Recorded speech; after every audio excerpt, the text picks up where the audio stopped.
Yo, what's up? Good morning sa inyong lahat. Once again, this is STK at naka-helmet tayo ngayon. Galing tayo sa biyahe. Nag-rides tayo from Dagupan to Sual, Pangasinan. Siyempre, nandito tayo ngayon sa munisipyo ng Sual. So, kukuha tayo ng birth certificate. Tignan natin kung mabilis na kumuha dito. Ayan. At kung gaano katagal kumuha ng birth certificate na gagamitin natin for apostille. So let's go. Kasama natin dito, siyempre featuring Blue Eagle. Yan ang kasama natin nag-rides. So 1 hour and 18 minutes lang yung ating rides. So wag na natin patagalin. Pasok na tayo siyempre dito sa Sual Municipal Hall. At tignan natin kung gaano kabilis yung proseso ng pagkuha ng birth certificate o local civil registry. Abante Sual na proseso. Okay, let's go. Matagal na panahon na rin yung last time nakapunta rito. Siguro 3 years or 4 years. So nandito na tayo. Waiting tayo dito sa local municipal registrar. Ayan, relaxing muna tayo habang nag-aabang matawag ang pangalan natin. So yun, i-start na ang processing. Tinawag na tayo sa window at wait lang ulit tayo dahil kine-check nila kung anong page number. So yun, nakuha na natin. Ganun kabilis ang proseso dito. Shortcut na lang natin. So siguro like 5 minutes lang at nakuha na natin yung purpose natin. So ano pang ginagawa natin ay aalis na tayo at babalik na sa Dagupan dahil may mga hinahabol tayong mga oras at mga appointment. Okay? So, thank you so much. Rides, let's ride safe.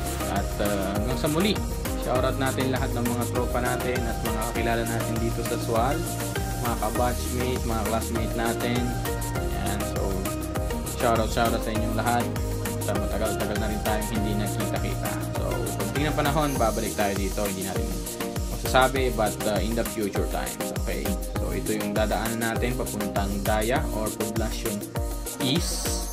Ayan. So, sa gilid, maraming mga bilihan ng mga dried fish or yung mga daing. Okay? So, number 1 mode of transportation, tricycle. Matipid at alam naman natin, very accessible yan. Okay? So, this is the national highway pala na nagko-connecta going to Western Pangasinan and sa Sual, Labrador, and then Lingayen. So, yan yung dadaanan natin. So, yan yung bahay namin na katabi ng Coast Guard. Yun yung bahay namin dati. So, dyan ako pinanganak, dyan ako lumaki, dyan ako nagkaisip. At maraming memories na nandyan. Okay? So, ito naman yung pinaglalaroan ko na place. Medyo nagbago na, hindi siya katulad noon na wala pang kalsada sa gilid. Ayan. So marami tayong nakilala dito at marami rin nakakilala. Ito yung wharf, yan yung pinupuntahan namin na wharf at merong court dati dyan, basketball court na pinagdadayuhan o pinagbabasketballan namin. Okay, so dito naman ay papunta na ng Sea Breeze. Yan, itong part na to ay papunta na ng Sea Breeze at dito yung boundary na papuntang Labrador or Tubuan. So yung Tubuan kilala yan dahil may mga Tubuan Beach na yung tourist destination din.